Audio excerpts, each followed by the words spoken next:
Well, we got a sold-out crowd here in St. Joe today. Clouds covering the sun. It's a beautiful day today. Hey, how are you? Nice to see you. The day's getting long out here at St. Joe. They can get hot.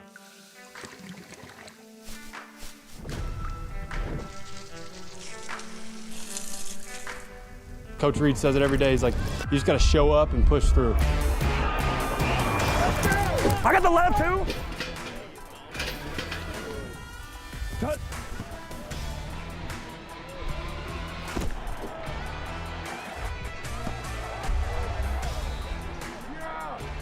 Cut.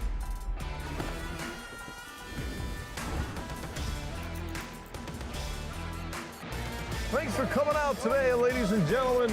Until next time, go Chiefs.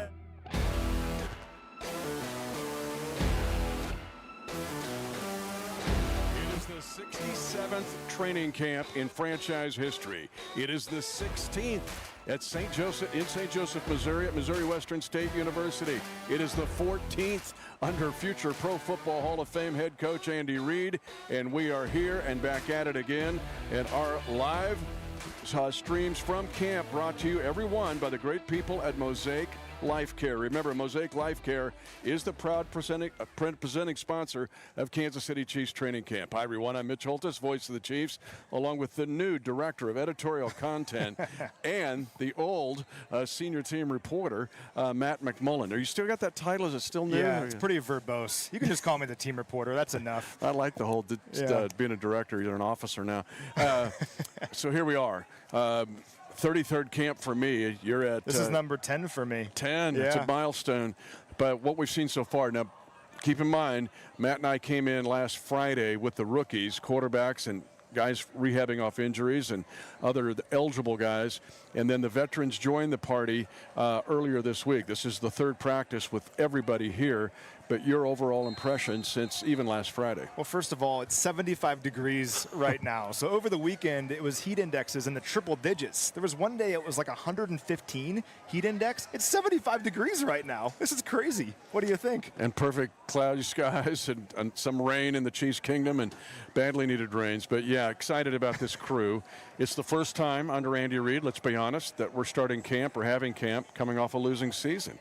And people have talked and prognosticated over the last several months about what do the Chiefs have at 6-11. And the most asked question in the Northern Hemisphere is, how's Patrick Mahomes? Will he be ready week one in Monday Night Football against the Broncos? We'll have that answer for you later in our live show, but so far so good. The hunger is apparent, I think, from the entire team. So one thing that happens every training camp, the very first day, no one gets to watch it from the media. It's only internal. It's a conditioning test. It's like a run test. It's like you're back in high school running the back and forth on the field to make sure everyone's ready for what training camp is going to be. And Coach Reid said this was the best conditioning test he's ever seen in his time here. And think about the teams that we've had. We've had Super Bowl championship winning teams, and he said this conditioning test was the very best. So this team is hungry right now. I think they look at last year and say, that's not who we are. They're eager to prove who they are this season, and to show it in a conditioning test is exciting, and so far they're showing it in these practices. We're only on day 3 right now. This is part of a ramp up. No padded practices yet. That'll be next week. But so far the hunger has stood out to me. That's an excellent point. I also think there's a physical refresh. And we've talked about this on Defending the Kingdom or throughout the offseason, is the fact that a team that goes to 3 straight Super Bowls, and you've mentioned it, 3 straight years of the shortest offseason of any team in NFL history. But you can also sense now there was a chance to exhale, to basically go in and get the oil changed here. Rick Burkholder told us there were guys that had postponed surgeries. They got things cleaned up. And I can see that so far. There's just a tempo and a real energy to this camp so far. Yeah, I think everyone had a chance to kind of take a breath. Now, we don't want to have that extended off season. We want to be playing in February. But if your reality is that you have to have that extended off season, how are you going to use it? And I think a lot of our players used it the right way. I think our coaches used it the right way. And that's one thing that's standing out to me right now as well, is the new life in our coaching staff. DeMarco Murray with the running backs has been fun to watch, and Chad O'Shea with the wide receivers has been fun to watch as well. And we continue to pray for Eric Bieniemy and Mia and that situation. You'd know about it. But EB's not here right now, but we are remembering him and the family in prayer.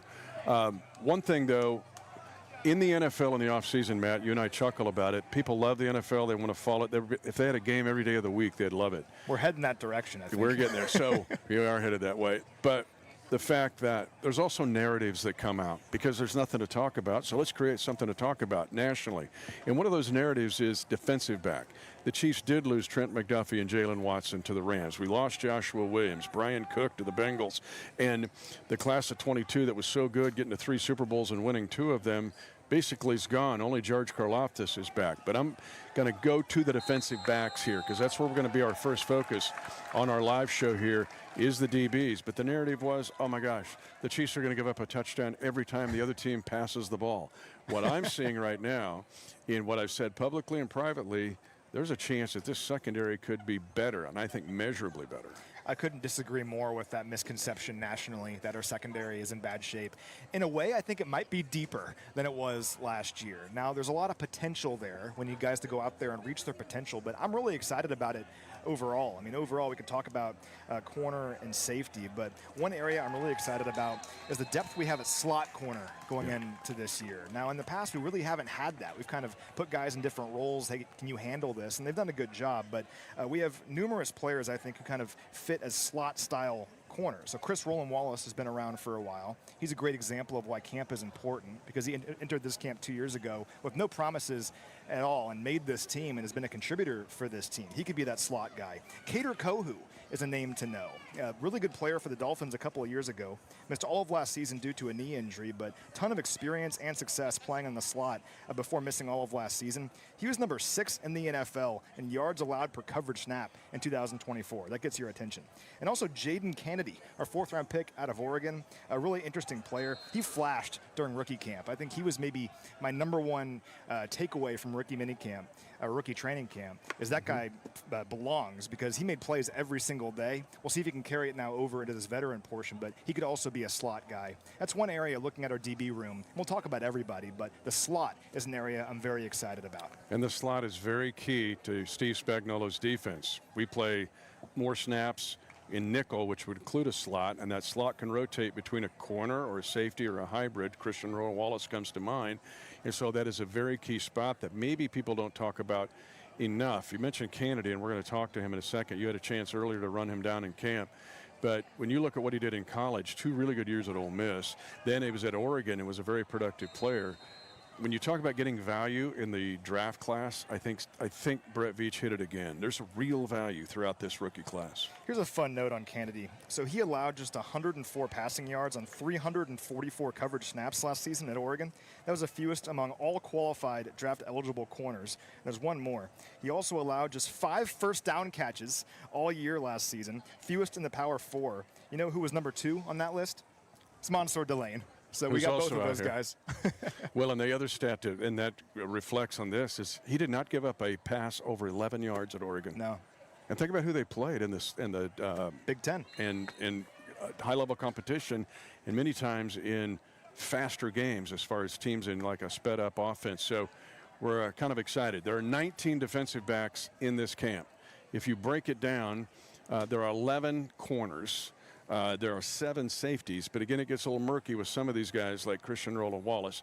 And then there's, in the middle, I'm going to put L'Jarius Sneed. Yeah, he's back, rehabbing from an injury.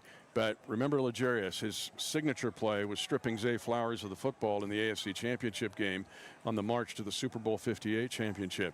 But he's rehabbing from injury, but this is going to be really, really competitive with these 19 guys. And I'm thinking maybe you keep 10, 5 corners, 5 safeties. There's Nico Remigio with a big play behind us. And loves the crowd, by the way. But out of these 19, it's going to be very competitive and go down to the final cut. Maybe more competitive than any position on this team. So we kept 9 defensive backs for week 1 last year. That was interesting because we kept exactly 10 in each of the 6 seasons prior. So you figure we'll keep between 9 and 10 of this 19. And to your point, I think there's a lot of competition at the back end of this group. I mean, think of outside corner for starters here. I think we're kind of 4 deep there right now. Noel Williams is a player we'll talk about. I'm very excited about him. He was the standout for me during OTAs. He's carried that here into this camp, had an interception yesterday. So Noel Williams, I think, has a real shot to be be a starter on this team. We know about Monsieur Delane, number 6 overall pick in the draft this year. Christian Fulton is healthy. We were excited about Christian Fulton last year. He looks way different. Yeah, he does. He looks like the guy we thought we were getting last year from the Chargers, a guy that was really good for them. So he's in this situation. And also L'Jarius Sneed. We know what Sneed can do when he's healthy. So those 4 names alone, you feel good about any of those guys, I think, playing outside corner for this team. And a safety group that is also very competitive. And we're going to talk about some of the guys that maybe you don't think about that have kind of flashed here. And one of those is a safety that's on my list. But you had a chance to catch up with Jaden Kennedy. We talked about him in competing for the slot role. And keep in mind, special teams enters the discussion big time when you talk about the DBs. They become a core piece of making a top special teams unit. So here's Matt's chat with Chiefs rookie Jaden Kennedy. Kennedy. Jaden, it's hot out here. I'm sure you heard a lot about the St. Joe heat before camp, but how you getting through? Pretty good. The whole summer I went back home, it was about hotter than this in Florida. So I was kind of used to it, you know, but definitely is still pretty hot. You're making plays out here. It's day 2 right now of rookie minicamp. You've made interception yesterday, another PBU today. How does it feel to go out there and make plays? Great, man. You know, just seeing my training from the summer, you know, finally work out here. So definitely pretty cool. Looking back to rookie minicamp in the spring, what have you learned about yourself in that time, do you think? I think I learned mostly now how to be a pro. Like now we have like no school now, you know, so I'm just like using those extra hours the right way. Anybody in the DB room you've especially kind of leaned on over the summer to make sure you're ready for all of this? I talked to Shamari Connor, talked to Curl as well, and talked to Sneed as well. Well, speaking of those guys, they all have experience playing the slot. It's an area you really excel. What do you love about playing the slot? Just how I'm, you know, so I'm most time I'm around the ball. You know, if it's a run play, you know, I'm attacking the run. And if it's a pass play, you know, normally the slot guys, you know, getting the ball. If not, you know, the outside guys. But just like how I'm in tune to the game plan, like on blitzes, on the run, on the pass. So like all phases of the game, I'm basically like in there, in tune. Yeah, I hope you like blitzing, because Spags loves blitzing in slot corners. Has he talked to you about that at all so far? Definitely, yes, sir. And even like watching film from last year, just seeing like how much like Trent blitzed and Smart blitz as well, just seeing like how the pass they use and like how they won inside with the linemen. So yeah, it's pretty cool to see. One more day of this rookie camp. What are you hoping to show the vets when they get here next week? I said they can trust me, you know, on certain calls. You know, I'll talk to them, I'll make plays and stuff, doing my job. All right, good stuff there from Jaden. You know, we talk about this ever since the 2022 draft class. We've talked about finding a class like that. And it's not just their talent, but it's also kind of their mental makeup. I don't want to get ahead of myself, but we have a shot, I think, of having that with guys like Jaden Kennedy, I think. Much harder to do in this day and age with NIL. We talked about that, and I'll talk about even further throughout the fall with so many guys shifting schools every year. And so it's hard to vet guys to try to find that mental and emotional toughness. But Brett Veach is onto something here. Something the DB room has, since Brett Veach has been general manager and Andy Reid's been coach here, are the undrafted free agents that seem to show up in this position area. I think of Kevin Knowles, right, who's changed his number. If you're coming to camp, he was 38, but L'Jarius Sneed got his old number back. He's wearing 35, but he was so good last year in special teams, really, really good. And a safety that I'm going to talk about later, but I know he's caught your eye. Yeah, Xavier Wampa from Iowa. If you're an Iowa fan, you know all about him. He was the #1 recruit in the state of Iowa back in 2022.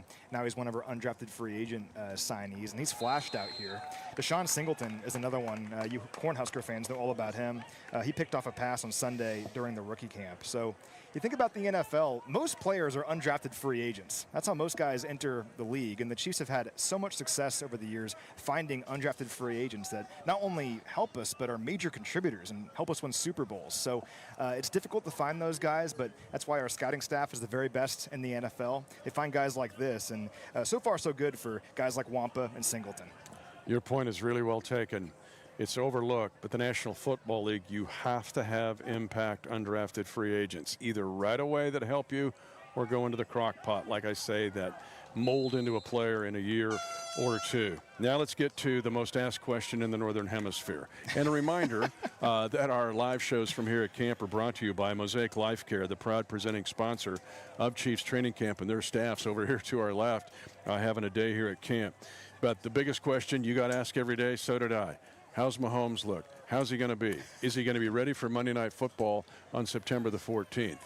I thought he was way ahead of schedule in OTAs, and seeing him this spring and early summer, I'm going to tell you he's way ahead of schedule. What have you seen here from Patrick Mahomes? Yeah, he looks pretty good. He looks pretty good. He ran a speed option in team drill yesterday, so just take that for what you will. We put it on social media. It's unbelievable what he's doing. This guy tore his ACL 7 months ago, and he began camp fully clear to participate in practice. He's done every 11-on-11 rep asked of him. It's just remarkable. And it's not a surprise. I mean, it is a surprise from the stake of human anatomy, but in terms of who we're talking about here, he's Patrick Mahomes, and he will do whatever it takes to help this team win. And one way I've described it is he is attacking his rehab with the same veracity of like a fourth quarter drive in the Super Bowl. You know, when he has the ball in the fourth quarter of the Super Bowl, you know he's going to get the job done, right? Similar idea here where he was presented with a challenge like this for the first time in his career. Hey, you have a torn ACL. Well, how are you going to respond to it? Are you going to mope about it, or are you going to attack it? He's attacked it every single day. We're seeing the fruits of that labor right now. It's pretty exciting. He looks great. Yeah, and he's surrounded by like the best medical crew, I think, on the planet. Julie Freymeyer's been great on our athletic training staff here, but also he's got his own folks that help him, but he's been relentless. I'd see him from time to time in the spring, and he was just, I was like, oh my God, this guy works so very hard every day to get here. And I mean, 7 to 8 hours a day, basically, in the off season. But he does look rejuvenated as well. He looks stronger in his upper body. When he showed up here at camp, we hadn't seen him since mandatory mini camp. He looked even different from then. Like, I just think overall, and he's doing, I don't see anything he's not doing. And one thing we wanted to watch was, because in the spring and early summer, he did not participate in 11-on-11. Now, you're not in pads in OTAs or mini camps. There's really strict rules. And even to ramp up here in training camp, the NFLPA and the NFL works together to have a ramp-up period. But he's been in 11-on-11. He's been in the shotgun. He's been under center. He's been in the red zone. He's done it all. And I don't see anything that makes me think he's any less than the Patrick Mahomes we know and love. And I talked about that speed option play that he ran and that you saw on social. That's one thing. But the play that really stood out to me yesterday, you might remember this one, is he had to maneuver his way through the pocket on that throw to Jalen Royals kind of early in the 11-on-11 period. And it was classic Patrick Mahomes, where he's moving around. He's moving with his agility back and forth as the defensive ends are flying around him. That's Patrick Mahomes, right? You can extend plays by maneuvering in the pocket and finding the open man downfield, and he did that. So I think he's only going to get better. The next step is padded practices. Can he go out there in pads and do 11-on-11? But so far, he's given me no reason to doubt that he's going to be out there. We'll have to see, and we still don't technically know about week 1, but so far, so good. So far, so good. The other play that was huge yesterday was blitz period. And Spags put on an intricate blitz. They picked up the blitz, but in a split second, Pat read it and found Xavier Worthy with a 50-yard touchdown against cover 0. Pat loves cover 0. He can throw half the field open, but it was like he was flawless in it. And you reminded me, you got to keep reminding me, he's 7 months away from ACL surgery. The dude's an alien, but so far, I mean, not even so far so good. So far so spectacular. Pat's back. And we did Chiefs Rewind after that Chargers game, which was just a devastating day, right? We missed the playoffs. Patrick Mahomes is lost for we don't know how long, walking out with his arms around the trainers. A brutal day, a day that we're not used to here in Chiefs Kingdom. And to think of everything that's happened in the time since, the 7 months since then, and to get to a day like this where we see him running around and making plays and being Patrick Mahomes, just puts a smile on your face. So we always say this, don't take this guy for granted. He's special. One caution here, though, and I've said this, he's a horse in a paddock. You know, he wants to run. It's like we have to protect Pat from himself. We were even saying that during the speed option, like, I don't know. No speed option, no speed option. Well, he made a pass play the day before the speed option that he missed. It was not a great throw necessarily for Pat. And he's jumping up and down. And he's jumping up and down on the bad knee. Remember Bill Gramatica, who tore his ACL after getting a game-winning walk-off field goal? I'm like, no, Bill Gramatica, no, Bill Gramatica. And I'm like, it's just his instinct. Yeah. And so you almost have to protect Pat from his own himself.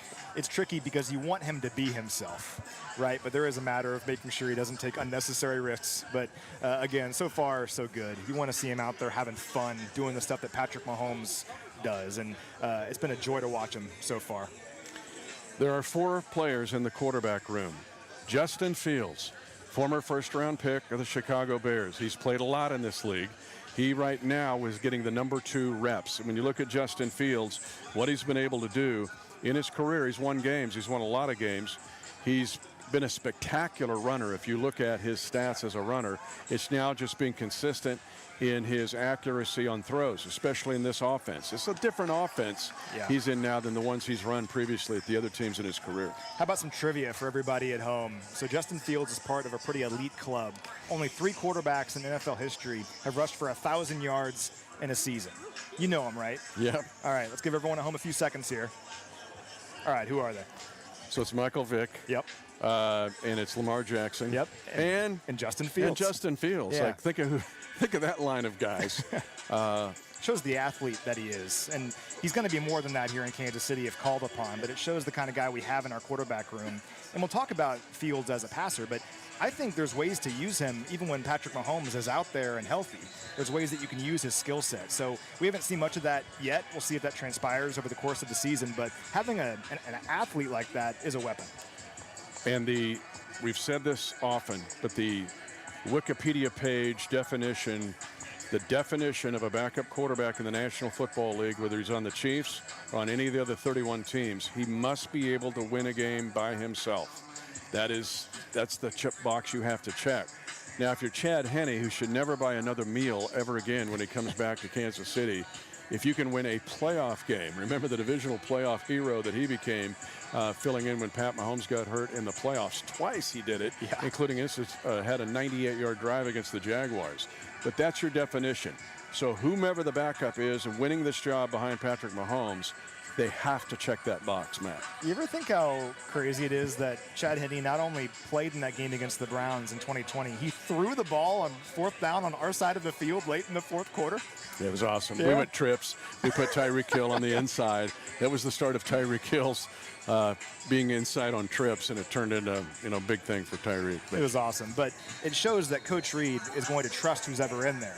Whoever is in there, he expects to run the offense, and he's not going to hold back based on who's in there. And Fields has shown us some things. Yesterday, I think, was his best day as a Chief so far. I wrote these down. He had a great throw outside the numbers to Andrew Armstrong, a player we'll talk about later, early in the practice. Awesome throw, perfect throw. He also threw Mason Pline, a tight end here, threw him open a bit later during 11-on-11. Awesome kind of over-the-shoulder throw to Mason Pline. So Justin Fields was a first-round draft pick for a reason. He has a lot of talent. I think one thing he hasn't had is stability in his career. Think of some of the places that he's been. In Chicago, not a lot of stability there for him. In New York, not a lot of stability.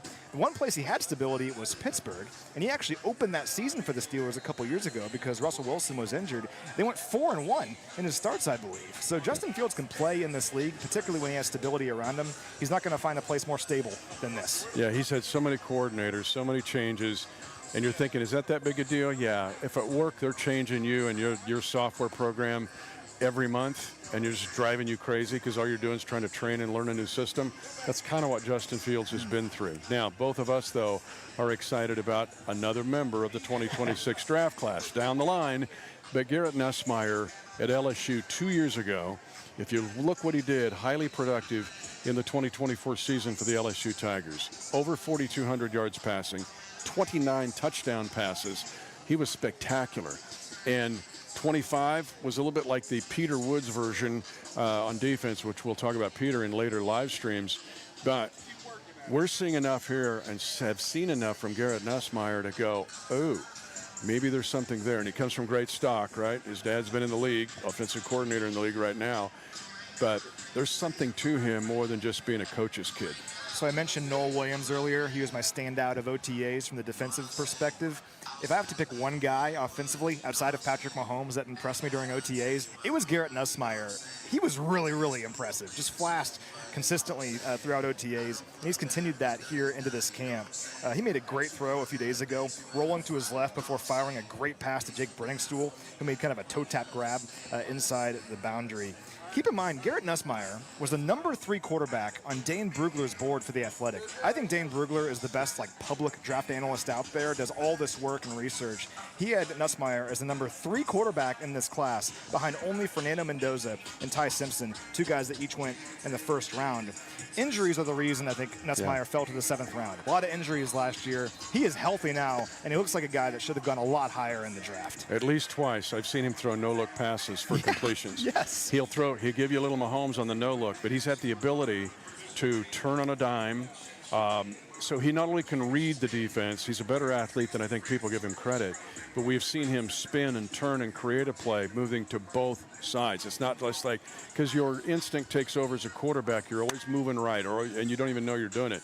He can go both ways. We've seen him make completions, pivoting, moving, in quick twitch plays both ways. I'm excited to watch him in the preseason. Sometimes the draft gets analyzed a little bit too much. We have so much information at our disposal. Just rewind the clock a year, and this is a player who is LSU starting quarterback coming off an awesome season in a Heisman Trophy contender, right? And has a season with injuries and whatever that you'd like to forget. He's still that guy from 2 years ago, and we're seeing that so far. I'm with you. I can't wait to see what he does in the preseason. I think he's going to surprise a lot of people. The 4th guy in that quarterback room now is well known to the Chiefs Kingdom. We knew him before when he's been around a while, but Chris Oladokun, the fact that he had to play 3 games last year, he started 2 games. And honestly, Matt, he could have won both of those games. What people don't realize in trying to respect Chris Oladokun, in his 35 attempts in the real games, he has thrown no interceptions. None, 0. And so there was a chance to win both games that he started. It was right there. And so Chris Oladokun does a lot to help this team and was on the cusp of doing it. But those 2 starts, even though losses, were immeasurable for him, and to have that in his background and the fact that he played in the real stuff. Chris is a really talented player. I think we know that. But the thing that stands out to me about Chris the most is his heart. Yeah. Chris wants to be here, and Chris wants to help this team win any way he can. And I really respect that as people that love this team. I love when I see a player who also loves this team and is unselfish, wants to do whatever it takes. For years, Chris was still eligible to go to rookie minicamp for 4 years in a row, I think, because he didn't have any NFL service time. And I think some players, after a couple of years, would be like, nah, I don't want to do that. I'm not a rookie. I don't want to go to rookie minicamp. He would go for 4 straight years just to help and be an extension of Patrick Mahomes, to be an extension of the veterans on this team and this coaching staff. Says everything about him. And finally had a chance to play a little bit last year, showed us some things, and he's back here once again. I just admire his heart and how much he loves this team, and I have no doubt he'll do whatever it takes to help this team win, whether it be starting games in the regular season or being a scout team quarterback. He'll do whatever it takes, and I appreciate that. And Matt, you know who respects him, trusts him, and asks him, what do you see, what do you think, what should I do? You know who that person is? 15. Patrick Mahomes. He relies on Chris Oladokun a lot and has had for several seasons. So finally, Matt and I are going to give you some early people you're not thinking about necessarily that could really impact the 2026 season. I'll let you start first. You've already alluded to him. A couple of these guys we've kind of already mentioned, but I want to talk about him more. And so I'll let you go. Who's at the top of your list of hey, you need to know about this guy because he could break through? Right now it's Cyrus Allen for me. So right before we came on, Cyrus Allen made the second of 2 great plays today. Made a toe tap grab down the sideline here during 7-on-7. Earlier today, when practice first began during 11-on-11, made a one-handed catch in double coverage. So Cyrus Allen's a player we knew a lot about coming in. We knew he was a great route runner, a lot of production last year, but was a 6th-round draft pick. He doesn't look like that right now. Long way to go. Got to keep stacking days, but Cyrus Allen has stood out to me just about every day we've been up here. We talked about him earlier, but mine's going to be Xavier Wampa. Right now, he has rotated in. He has scorched his way up the chart. Here's what you need to know, though, about Xavier Wampa, the undrafted free agent at the University of Iowa. And he's an Iowa player, a University of Iowa player that didn't come from Florida or Texas or California. He came from Southeast Polk High School in Des Moines, on the east side of Des Moines. This is an Iowa kid that has a chance to really help this team. Here's your big stat. At Iowa, Matty had 466 career special teams snaps. We have got to find guys on this team who become dogs on special teams. We've seen players like when you look at Slater, the Larry Izzo types of the world who became players for years in the National Football League because they could play special teams. Now, Wampa's he can play on scrimmage downs, but Xavier Wampa to me is not somebody I thought we'd be talking about on July the 31st. In this camp. I love his blend of size, speed, and length. He's 6'2", 208 pounds, ran a 4.4 840 at the combine. When he did media the other day, I'm like, this guy's tall and lanky. Didn't really expect that from him, so I'm with you on that. Can I give you another one? Yep. So Noel Williams, mentioned him earlier.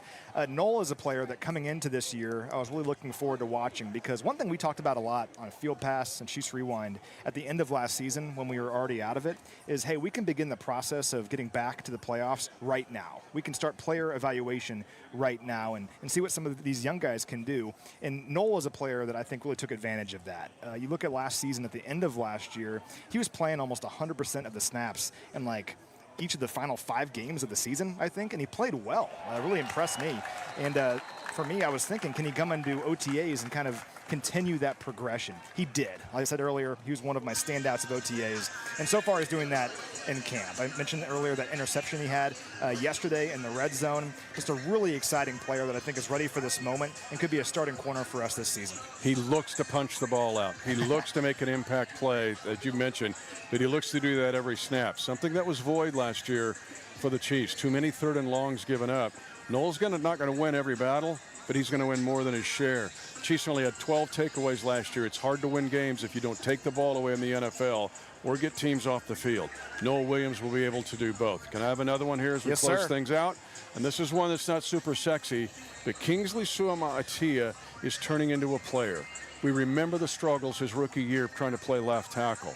At left guard, he has found a home. And with Kingsley Suama'atia, and then we always blend it in with Creed Humphrey to his right shoulder, and then over there is Trey Smith. They're both Pro Bowlers. But Kingsley Suama'atia, so far, even in the spring and summer, and so far in this camp, has the potential to be a Pro Bowl left guard. I kid you not. So speaking of misconceptions, we said earlier there was a misconception about our secondary. We'll talk about it on later live streams, but there was a national misconception, I think, about our offensive line, where people don't really know much about our offensive line. When healthy, I think this has the potential to be one of the best offensive lines in football, and it's beyond just what we know we have in guys like Creed and Trey. It's also players like Kingsley having an opportunity to play left guard last year, seizing it, and growing into, I think, one of the better left guards in the NFL. He's still like 22 years old as well. He's really young. He's like a ball of clay. He's going to keep emerging, I think. But I'm with you. Kingsley's an exciting player that is making the most of his opportunity. Can I give you one more? Sure. Andrew Armstrong at wide receiver is a name that everybody should know. I think there's going to be an opportunity for one of these guys you don't know much about to make this team at wide receiver at the back end, especially if we keep 7 of them. And Armstrong's making the most of his chances out here. He's flashed almost every day. He's been out there with the veterans. Just a really impressive, kind of long, lanky player that hasn't done a lot in the NFL so far, but has a chance in this camp, I think. Ashton Gelati left practice earlier today. He was one I was going to put on here because he's got a chance to be a real key to this team just because of his versatility. We've seen it in the summer, the spring. We saw it a bit last year. Remember, and he dropped in coverage, he got an interception. So Coach Reed will talk about that and keep you updated. So hopefully nothing serious with Ashton Gelati, but he was the 3rd on my list of the 6 that you and I were going to talk about. There's more, and we'll talk about that in future live streams. We always want to make you feel like you're here. A lot of you watch from around the earth, basically, because the Chiefs Kingdom is far-reaching. We want you to feel like you're here. That is our job, and thanks to our whole 65 TPT crew, David Kelsey and others, for putting this together. But all throughout camp, we're going to keep doing these. So just be careful to find out when the next one we're going to be on. And a reminder, they're brought to you by Mosaic. Mosaic is the official presenting sponsor of Kansas City Chiefs training camp. He is the director of editorial comment. He gets swamped by fans here. I want you to see, if you come into camp, find Matt and go, are you the director of editorial comment? He's also senior team reporter. I'm Mitch Holthus, voice of the Chiefs. The Chiefs Kingdom continues to work and march forward on the counterattack.